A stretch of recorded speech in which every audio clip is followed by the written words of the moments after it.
Olá! Hoje nós vamos falar sobre os cuidados no pré-natal, que tem um aspecto muito importante para orientar a futura mamãe sobre o que esperar e como agir durante a gestação. Eu recebo o Dr. Pedro Amaral, ele é pediatra neonatal. Seja bem-vindo, doutor. Obrigado pelo convite, espero esclarecer o máximo de dúvidas aí para vocês. Com certeza.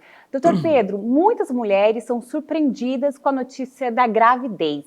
Qual a diferença e os benefícios de uma gestação planejada e de uma não planejada?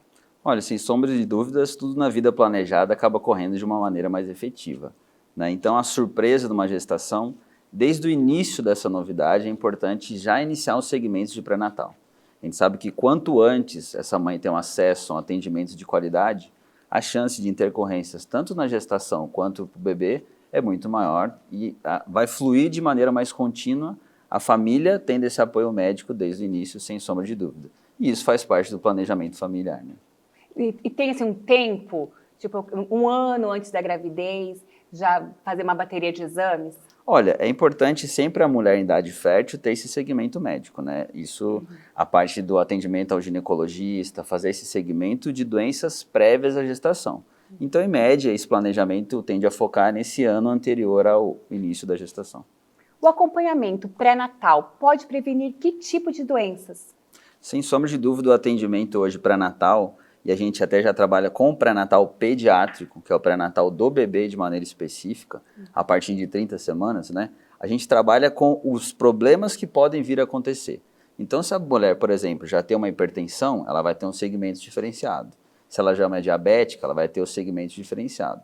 E durante a gestação, outras doenças podem acontecer, como a hipertensão gestacional, o diabetes gestacional. Então, é importante esse segmento que pode vir a acontecer doenças específicas durante a gestação, malformações, por exemplo. Então, esse segmento, tanto obstétrico quanto pediátrico, é fundamental. Por exemplo, a mulher que ela tem a diabetes, o que pode acontecer com o bebê se ela não tratar? Olha, isso ainda, infelizmente, no Brasil é bem comum disso acontecer. A gente vai ter um bebê macrossômico, é um bebê que a gente brinca que é o grande e bobo, porque é um bebê que tem uma estatura grande, um peso grande, mas a parte dos órgãos não se desenvolve de maneira correta. O bebê vive no estado de hiperinsulinismo porque a mãe tem uma glicose aumentada. Então o pâncreas desse bebê produz mais insulina para alguém que não precisa, porque ele ainda não tem esse acesso à glicose que ele só vai ter depois que nascer. Com isso ele fica muito grande. Aí entendeu? O bebê nasce aquele bebê gordinho, Aquele né? bebê Que a gente acha que é bem saudável, mais, né? isso, acima de 4 quilos, com outros problemas e normalmente prematuro, porque o bebê é muito grande. Isso também interfere nesse processo. E a mulher que ela é hipertensa, ela deve continuar tomando essas medicações? Como que funciona? Sem sombra de dúvida, ela tem que fazer um segmento específico, porque hipertensão também é uma causa de prematuridade. A mulher, por problema vascular, pode entrar em trabalho de parto antes do que deveria acontecer. Entendi. E quais os principais exames que a gestante precisa fazer? Sem sombra de dúvida, segmento obstétrico, né? Dentro desse segmento, o uso de ultrassom, né? Ultrassom seriados que as mães adoram, né? Hoje os 3Ds, 4Ds, que ela vai ter o rostinho do bebê. O eco fetal, que eu vou ter o exame específico do coração do bebê, né? O estrepto, que é uma avaliação de uma bactéria específica do canal vaginal, que também pode gerar um processo aí de um trabalho de parto prematuro, né? E segmentos laboratoriais, exame de sangue, na maioria das gestações intercorrem com anemia, né? Exame de urina, lembrando que a principal causa de prematuridade é a infecção. Então, verdade. E com isso, a infecção urinária, que às vezes as pessoas tendem a tratar com uma banalidade, é a principal causa de trabalho de parto prematuro. E é muito comum na mulher grávida, né? Infelizmente. Sífilis retornou bastante, porque a gente teve um Verdade. tempo que faltou a bezetacil no país, então as pessoas não tinham segmentos de tratamento adequado, subiu muitos casos. Então são pequenos detalhes que o obstetra e o pediatra vão acompanhar durante toda a gestação. E o SUS, ele dá para essa mulher também toda essa gama de exames para fazer? Sim, sim. O eco fetal ainda é considerado em algumas regiões do país como somente para gestações de alto risco, que não deveria acontecer, né? Aqui no nosso estado faz parte já sim do cronograma. Que bom. Eu sou de São Paulo também. Então isso é extremamente importante, porque o ultrassom me diz, a criança tem coração com 4 câmaras. O eco fetal me diz toda a estrutura cardíaca, assim como o eco normal nosso, só que é um eco feito com o bebê dentro da barriga da mãe. Isso, sem sombra de dúvida, facilita demais o nosso segmento, né? Por exemplo, aqui no nosso estado, cardiopatas deverão nascer na Santa Casa, que é o hospital de referência. Então imagina se nasce no interior, porque não fez o exame, eu tenho que levar esse bebê, trazer esse bebê para cá, fazer todo um segmento diferenciado, e eu poderia ter previsto isso lá atrás com um simples exame de eco, entendeu? E é fácil identificar esses Sem problemas? sombra de dúvida, sim. São especialistas que fazem, né? Então fica bem mais tranquilo o segmento. E o transnucal? Eu queria que o senhor também explicasse um pouquinho Sim. para as mães qual que é a importância desse exame. O ultrassom, né, esse é um exame não invasivo, né, como a gente fala, é transnucal, acaba avaliando esse segmento do bebê, e ele é preditivo para algumas síndromes. Uma delas, e a mais famosa, é a síndrome de Down, né, quando você tem uma alteração ali, você acaba fazendo um segmento mais específico, pensando em síndrome de Down. Sim. É extremamente importante, ele deve ser feito até a 12ª semana de gestação. Percebe como é bem no início, né? Então isso é extremamente importante. Depois que passa esse tempo, não tem como avaliar mais? Tem através de outros exames, a translucência não é mais tão efetiva para isso. Então é importante seguir certinho os calendários, né? Sem sombra de dúvida. Toda mamãe quer ver seu bebê e a ultrassom é um dos momentos mais esperados. Quantas podem ser realizadas? Tem um número? Olha, não. A ultrassom, por ser um exame não invasivo, né, o transdutor com gel em cima da barriga da mãe, né? Claro que não adianta você ficar fazendo toda semana se você não tem uma indicação obstétrica. E é o obstetra quem vai condicionar isso. Normalmente 1 por mês, no final vai se intensificando, né? Porque existe também não só os parâmetros do bebê, mas a quantidade de líquido amniótico, uma avaliação das artérias que vão nutrir esse bebê, que é o Doppler, que é o ultrassom com Doppler. Então não existe um limite, mas claro que sem exageros, né? Dentro de um bom senso também. Sim. E quais são as obrigatórias? Ultrassons? A frequência em si, Isso. no mínimo 1 por mês, essa é a recomendação. Porque no início a gente vai ter um broto embrionário, depois a partir da 8ª, 12ª, dependendo do aparelho, a gente já pode auscultar o bebê, o coração do bebê. Então normalmente é 1 a cada 4 semanas, né? Que a gestação a gente conta em semanas, não em meses. Uma gestação de termo é a partir de 38 semanas. E quais as medicações? Porque o ácido fólico a mulher tem que tomar a partir de qual tempo de Normalmente gestação? desde o início da gestação, né? Por isso que até mesmo dentro do planejamento, às vezes ela já começa essa suplementação antes, porque mal não vai fazer, né? O ácido fólico é responsável na formação neuronal desse bebê, então é extremamente importante. E existem outros suplementos que a mulher tem que tomar? Existem vários, sulfato ferroso, zinco, o ácido fólico, mas depende muito do que essa gestante precisa de maneira mais específica, né? Se ela também é hipertensa ou diabética, muda algumas vitaminas também. Doutor, qual a diferença das vacinas aplicadas na rede pública e das pagas? Existe diferença? Bom, as vacinas têm Você vai certa... responder no próximo bloco. Fique com a gente.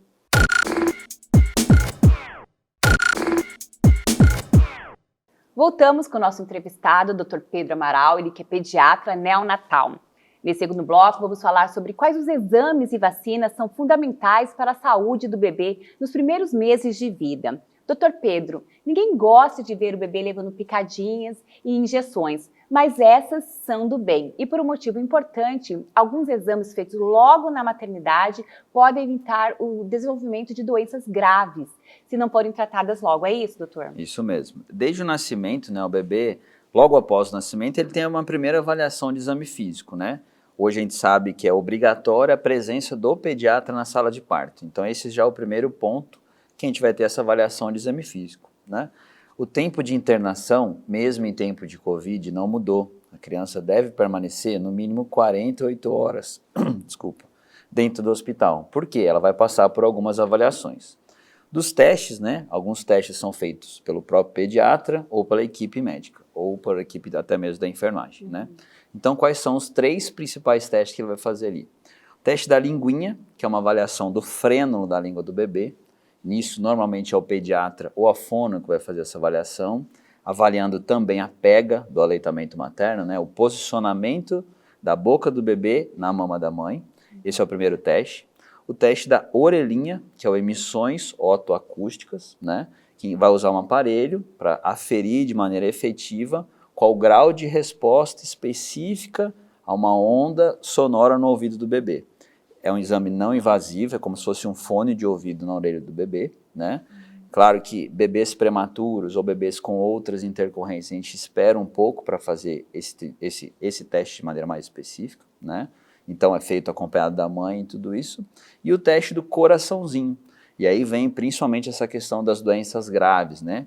Lembrando da importância do eco fetal durante o pré-natal. Às vezes eu não tenho e esse exame vem alterado. E aí logo após o nascimento também não é um exame invasivo, né? É uma avaliação de oximetria, que é o fluxo de oxigênio no sangue do bebê. É acoplado na mão direita do bebê, normalmente no punho ou na mão, e a gente encontra um valor específico de saturação e o valor de saturação em qualquer um dos membros inferiores. Se eu tenho uma diferença específica também entre esses valores, eu digo se é um teste positivo ou um teste negativo. Um teste positivo, claro que ele vem alterado, eu preciso ter um segmento específico, pensando em cardiopatias, por exemplo. Então esses são os três principais, né? O que todo mundo lembra quando a gente fala em teste em bebê é o teste do pezinho, né? Isso. E como a gente mesmo já comentou, nem é mais o teste coletado antigamente, né? Ficava apertando o pé do bebê para ter aquela saída do sangue ali. Hoje é uma coleta de sangue normal, na mãozinha ou no antebraço, e é feita essa coleta, né? E o que detecta esse exame? Várias doenças, hipotireoidismo congênito, outras malformações também podem estar associadas, então alterações enzimáticas, né, G6PD, lembrando que a gente tem um que é oferecido pelo serviço público, né, normalmente é o laboratório IPED-APAI, que é quem tem essa coleta do exame. O ideal dessa coleta de exame é do 3º ao 5º dia de vida, porque percebeu-se que a acurácia era maior quando a mãe já tinha uma fase específica de leite materno, chamado leite maduro. Antigamente também se coletava na maternidade. Hoje a recomendação é pós-alta do 3º ao 5º dia de vida. E no serviço privado a gente tem outros testes, o ampliado, o tandem, que são exames que vão ter uma abrangência muito maior de doenças, praticamente com a mesma quantidade de sangue retirado do bebê, que faz muita diferença, né? Você tem um laboratório ali, 20 doenças, 26 doenças, 32 doenças, você vai perceber de uma maneira muito mais sensível e mais tranquila e desde o nascimento do bebê, ou seja, você vai ter todo um segmento de vida pensando naquele diagnóstico bem no começo. E o teste do olhinho, quando que faz? O teste do olhinho, normalmente ele pode ser feito pelo pediatra habilitado, né? No caso, eu como neonatologista sou especialista em bebês, então eu tenho essa autonomia para isso, ou por oftalmo. E o tempo de ser realizado é dentro do 1º mês de vida, né? Então é um teste não invasivo também, usando o oftalmoscópio, você incide uma luz específica no olho do bebê e acaba vendo uma coloração também, vermelha, por isso que alguns chamam de reflexo vermelho também esse exame. E quando o bebê sai assim com aquele aspecto amarelado? Isso, a icterícia. Isso é muito comum também, né? Os antigos preconizavam a questão de banho com chás e tudo isso. Hoje não é recomendado de maneira alguma. Eu tenho 10 anos de formado, infelizmente já perdi 2 bebês por ingesta desse tipo de chá. Verdade. Fizeram hepatites fulminantes, então não tem indicação de banho com chá de picão, chá de cebola, nenhum tipo de chá, né? É importante falar isso. Sim. E a icterícia todo mundo vai ter, né? É importante porque quando o bebê nasce a gente tem uma explosão de radicais livres. A icterícia é a impregnação de uma enzima chamada bilirrubina. Então eu vou quantificar essa bilirrubina logo após o nascimento, né? Primeiro por avaliação de exame físico, ver se o bebê está amarelo ou não. Se ele estiver, eu vou pedir esse exame e vou quantificar para ver se ele precisa de um tratamento ou não. Então é bem segmentado tudo isso e cabe, por isso também a questão das 48 horas. Que hoje em dia as pessoas nasceu, não, quero ir embora. Calma, são várias avaliações dentro dessas somente 48 horas. E o parto normal ou a cesárea? Qual que é a diferença para a saúde do bebê? Olha, hoje o que mais importa para a gente, claro que a via de parto é importante por questão de segurança também, né? Mas pensando no bebê, o que a gente precisa é entrar em trabalho de parto. É como se fosse de uma maneira hormonal, o corpo da mãe avisando para o bebê, você vai nascer. A recuperação pós, para a mãe, faz muita diferença a via de parto. Ah, você é contra parto normal? De forma alguma. Essa é a nossa ideia sempre, né? Trabalhar com partos normais. Mas pensando em toda a parte fisiológica, o que mais me importa é entrar em trabalho de parto, que é o aumento das contrações, às vezes a perda do tampão, com ou não sangramento. Então precisa desse tipo de comportamento para que eu possa garantir de maneira mais específica que o bebê vai nascer. Claro que nem toda mãe entra em trabalho de parto, né? E a gente acaba tendo que evoluir para uma cesárea, enfim, ou outro tipo de parto também. Mas a gente tem que fazer segmentos de maneira bem específica, sempre pensando binômio mãe e bebê. É a qualidade da saúde dos dois que tem que ser sempre avaliada pela equipe.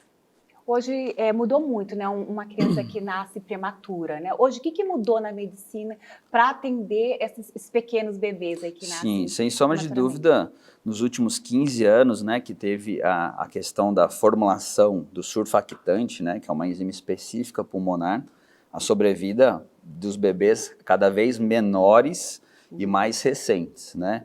Eu vim do Centro de Excelência em São Paulo, né, uma maternidade de referência, a gente tinha bebês de 22 semanas. A sobrevida do recorde lá foi um bebê de 470 gramas. Tico. Só para um iPhone pesa 180 gramas. Então, né, a gente tinha que parar, cabia na minha mão. Então, assim, são situações que a medicina evoluiu demais. Tanto da parte de... Porque qual que é o problema da prematuridade? Você conseguiu ofertar fora da mãe o que a mãe ofertava. Calor, umidade, temperatura, aporte hídrico, aporte nutricional, tudo isso é muito bem desenvolvido hoje para que a gente possa ofertar dentro de uma UTI neonatal, claro, com uma estrutura específica, com toda a adequação, tentar prover, claro que a gente ainda não chegou nessa excelência humana, né, o que deveria acontecer dentro da mãe. E eles se desenvolvem normalmente? A grande maioria sim, mas depende muito de o quão prematuro nasceu. Esse é um dos principais fatores, sem sombra de dúvida. Mas cada vez mais a sobrevida tem aumentado, nascendo mais prematuro e com menor peso. E quais as vacinas são primordiais para o bebê tomar? Olha, as pessoas no Brasil tendem a falar do calendário vacinal às vezes como se fosse algo muito comum, né? Lembrar que nós somos um dos poucos países do mundo que possuem calendário vacinal. E não só países do mundo, países de primeiro mundo, nem todos têm calendário vacinal também. Então isso é importante a gente citar. Claro que a gente tem diferenças pontuais entre as nossas vacinas do serviço público e as vacinas do serviço privado. Isso faz muita diferença. Quais as diferenças isso faz? Principalmente, assim, pensando no produto. A qualidade do produto faz muita diferença, né? Uma dúvida que todo dia me perguntam no consultório: doutor, essa vacina vai dar febre? Doutor, essa vacina dá reação? Todas as vacinas podem dar reação. Só que por o sistema privado oferecer um material de melhor qualidade, a chance disso acontecer é menor. E ela abrange um número maior também, né, de doenças? Também, assim, sim. E algumas, por exemplo, a meningo B, que eu falo todo dia nas redes sociais, só tenho no público, ou melhor, desculpa, só tenho no privado.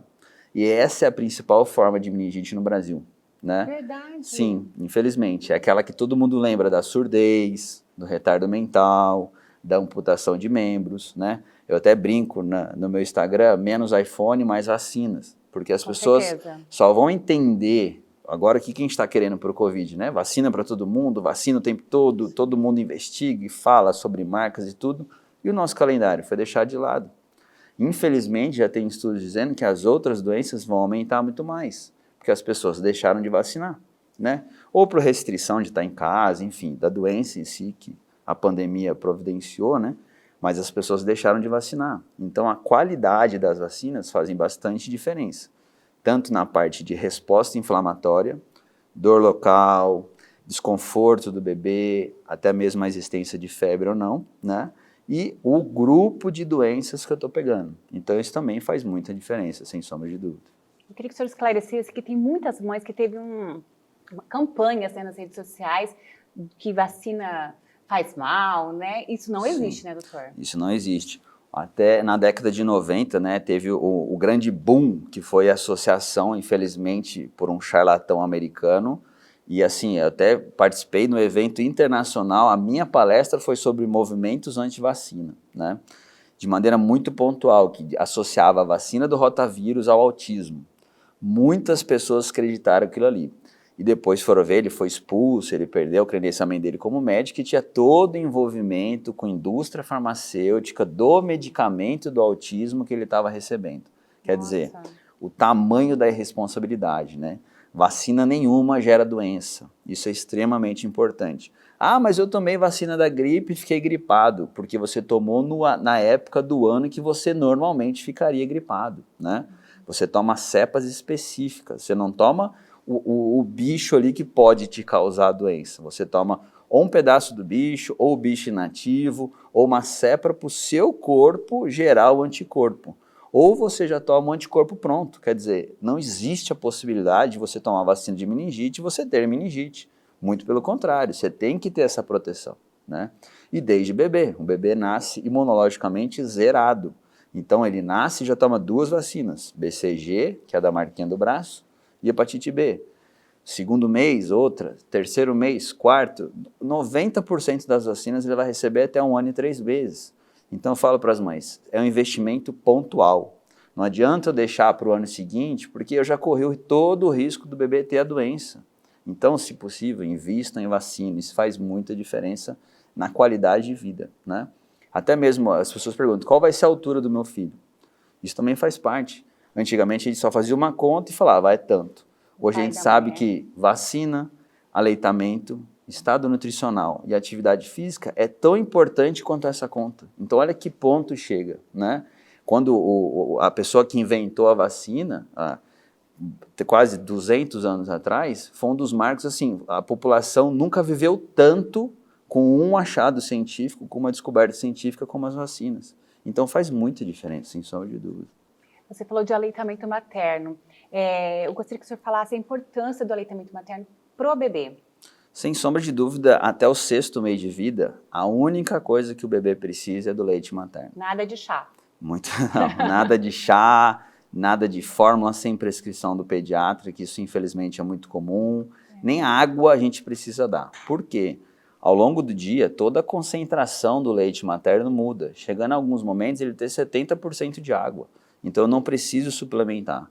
Lembrando, são órgãos em formação. A partir do momento que eu gero uma sobrecarga, principalmente renal, pensando na água, eu posso ter repercussões futuras. Então esse é o ponto, né? Eu brinco muito com as avós, né, que fala, mas eu dei e não morreu. Mas eu falo assim, mas a ideia não era matar, certo? Então a gente tem que tomar esse cuidado. E lembrar que a maioria das intercorrências não acontecem com aquela criança saudável pulando. Eu estou fazendo coisas erradas que vão repercutir na vida adulta. Obesidade, hipertensão, osteoporose por falta de vitamina D, por exemplo. Então as pessoas acham muito bonito, eu faço reeducação alimentar. Porque sua mãe não fez educação alimentar. Então é extremamente importante esse segmento, a introdução alimentar, a partir do 6º mês de vida. Mas eu fiz antes. Está errado. Não existe indicação de ser feita antes. Por quê? Fisiologicamente é quando o corpo do bebê está pronto para receber outros alimentos, certo? Então, todo esse segmento é muito específico e deve ser feito através da puericultura, mês a mês, pediatra pesando, medindo, colocando nos gráficos de crescimento, que é muito importante. Às vezes, alguns pediatras pecam nisso, porque para mim é normal. Qual a idade do seu filho? Tanto, tá normal. Não, põe no gráfico. Vamos fazer o acompanhamento, vamos segmentar. Envolver a família nesse segmento é completamente diferente, porque ela começa a entender, por que eu não posso dar sal, por que eu não posso dar açúcar? Por isso, então não vou dar. Mas, não, Chiquinho, não quero saber, não mel vou dar. Não pode dar, né? Tem gente que adoça, né? Com Sim, mel, né? Sim. A indicação do uso de mel e própolis é somente após as vacinas de 1 ano. Né? O nosso mel é muito artesanal, então corre o risco de algumas doenças, como o botulismo. E de quanto em quanto tempo tem que ser as mamadas, doutor? Olha, isso daí depende muito do bebê, né? O que é preconizado normalmente é que até o 3º mês de vida, né, ele mame de 3 em 3 horas. Por quê? Eu sei que nesse intervalo ele já consumiu o que ele mamou, certo? A quantidade do açúcar ali, vamos dizer assim, do que ele mamou. A partir do momento que ele começa a fazer hipoglicemia, que é a queda desse açúcar, o principal sintoma é sonolência, então meio que se confunde. É muito comum no início a gente ter uma família cansada e fala, nossa, essa noite ele dormiu a noite inteira. Aí eu falo, tem que acordar, porque pode fazer hipoglicemia e hipoglicemia no recém-nascido leva a convulsão. Então a gente tem que tomar muito cuidado também, entendeu? Eu quero que o senhor dê então dicas para as mamães, né? Quais as principais dicas para o bebezinho nesses primeiros meses de vida? Olha, sem sombra de dúvidas, aleitamento materno restrito, até o 6º mês de vida, né? Limpeza nasal com soro, cuidados com o cordão umbilical, hoje não se usa mais faixa, mais moeda, mais nada disso. E o mais importante, o acompanhamento com o seu pediatra. Doutor, muito obrigada pela sua entrevista. A gente aprendeu bastante com você.